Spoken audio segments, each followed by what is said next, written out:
کو اللہ نے حرام کیا ہے۔ حرام کرنے کی وجہ یہ ہے کہ ان کے لیے دنیا میں بھی وہ چیزیں مضر ہیں اور آخرت میں بھی۔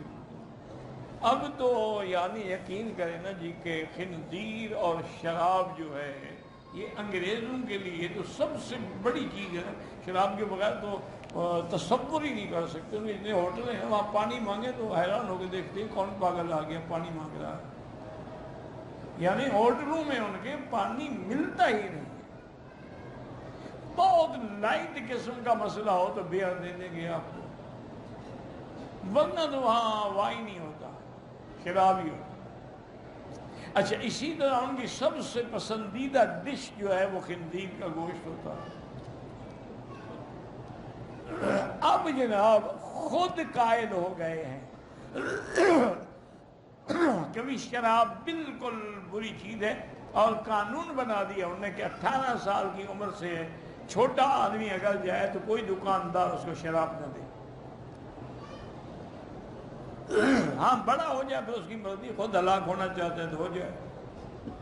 اچھا اسی طرح پہلے ہم جب جاتے تھے یورپ میں امریکہ میں تو قطع عدم بوتلوں کے اشتہار لگے ہوئے ہوتے تھے اور بڑے غلیظ قسم کے اشتہار لگے۔ اب انہوں نے وہ بھی سب ہٹا دیے ہیں کہ یہ اشتہار دیکھ کے آدمی کو رغبت پیدا ہوتی ہے شراب پینے کی، وہ بھی یعنی وہ مان گئے ہیں کہ یہ مضر ہے۔ وجہ یہ ہے کہ یاد رکھو کہ انسان کو اللہ نے اشرف المخلوقات بنایا ہے، کیونکہ اللہ نے اس کو عقل دیا۔ جب عقل چلی گئی پھر تو وہ حیوان ہے۔ اور شراب کا تو کام ہی یہی ہے کہ ما خامر العقل، جو عقل کو ختم کر دینا۔ بہن کا مت فرق ہے، بیوی کا فرق ہے۔ اب انہوں نے بھی مان لیا ہے کہ یہ مضر ہے۔ اچھا خنزیر کا گوشت ہے، اب وہ بھی کہتے ہیں کہ خنزیر کے گوشت کھانے والے کے گردے جو ہے نا وہ خراب ہو جاتے ہیں اور گردے موٹے ہو جاتے ہیں۔ کوشش یہ کی جائے کہ اس سے بچا جائے۔ اور ایک نئی ریسرچ ان کی یہ بھی آئی ہے کہ خنزیر کے گوشت کھانے کے اندر اللہ کی شان ہے کہ اس کے اندر غیرت کا مادہ نہیں رہتا۔ وہ اپنی بیوی کو کسی کے ساتھ لیٹے ہوئے دیکھے گا کہ ٹھیک ہے انجوائے کرو، میں کسی اور کے ساتھ انجوائے کرتا ہوں۔ غیرت ختم ہو جاتی۔ یہ خنزیر کا خاصہ ہے کہ جو وہ گوشت کھاتے ہیں ان میں غیرت نہیں، اس لیے اب وہ بھی ان باتوں کو ماننے لگ گئے۔ میں ایک دفعہ پیرس میں گیا تو وہ میں کسی پروگرام کے بغیر گیا تھا۔ اصل میں میری ٹکٹ جو تھی نا جی وہ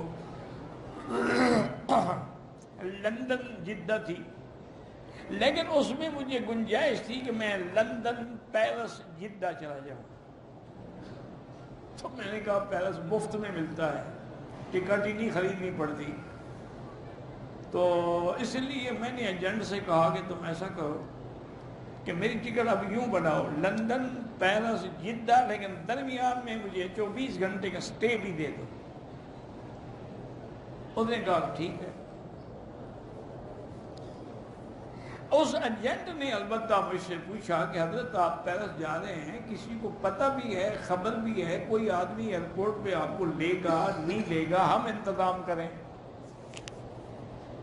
میں نے کہا نہیں آپ بالکل انتظام نہ کریں، میں بالکل خاموش ہو کے بغیر کسی اطلاع کے اور بغیر کسی پروٹوکول کے جانا چاہتا ہوں۔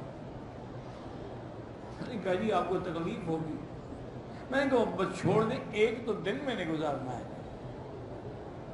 بہرحال میں چلا گیا، لیکن اللہ کی شان یہ ہے کہ ایئرپورٹ پر ایک آدمی میرا انتظار پہلے کر رہا تھا۔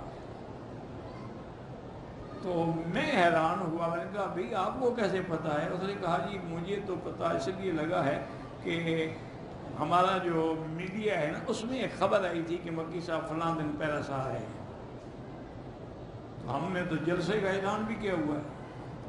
میں نے کہا تم نے اچھا پھنسایا بھائی۔ بہرحال گزارش یہ ہے کہ وہ ہم گئے، وہ گزرا، جلسہ بھی ہو گیا۔ دوسرے دن ہم سیر کر رہے تھے، ایفل ٹاور جو ہے وہاں کا مشہور، اور شاندشیری روڈ ہے وہ بڑی مشہور ہے، تو وہاں ہم کافی دیر ہو گئی ہمیں۔ اب میں سوچ رہا تھا کہ آج کا کھانا جو ہے نا بڑا مشکل ہے، پہلے تو دعوت تھی نا، وہ تو انہوں نے انتظام کیا تھا نا حلال کھانے کا، اب کیا ہوگا؟ ابھی میں سوچ رہا تھا کہ ایک آدمی بڑی محبت سے مجھے آ کے ملا، استاد استاد آپ ہم کو پہچانا، ہم آپ کا شاگرد ہے، ہم بنگالی ہیں۔ میں نے کہا بھائی پہچان کیا کہتا پہچانا؟ میں نے کہا نہیں ٹھیک ہے کیا بات؟ انہوں نے کہا جی ہاں میرا ہوٹل ہے، چلے میں آپ کھانا کھلاؤں۔ وہ ہمیں لے گیا، وہ اسٹریٹ فوڈ اسٹریٹ تھی، تقریباً 100 کے قریب ہوٹل ہوں گے، سب کے خالی پڑے تھے، اس کا ہوٹل بھرا ہوا تھا۔ میں نے کہا یہ انہوں نے کہا میں نے 2 سال کیس لڑا ہے، کیونکہ یہاں ہوٹل کوئی کھول نہیں سکتا جب تک وائن شراب نہ بیچے۔ میں نے کہا میں شراب نہیں بیچوں، اور میں نے وہ کیس جیت لیا۔ اب میں شراب کے بغیر، یہ واحد میرا ہوٹل ہے، اور یہ واحد میرا ہوٹل ہے جہاں میں اپنا ذبیحہ بکرا ہو مرغی ہو خود ذبح کرتا ہوں اور لے کے آتا ہوں۔ میں نے کہا یار یہ تو سارے انگریز بیٹھے ہوئے ہیں۔ انہوں نے کہا جی یہ تو پیرس کا میئر بیٹھا ہوا ہے، یہ بھی ہمارا کھانا کھاتے ہوں، کہتے ہیں تمہارے کھانے میں جو لذت ہے وہ ہمارے کھانوں میں نہیں ہوگی۔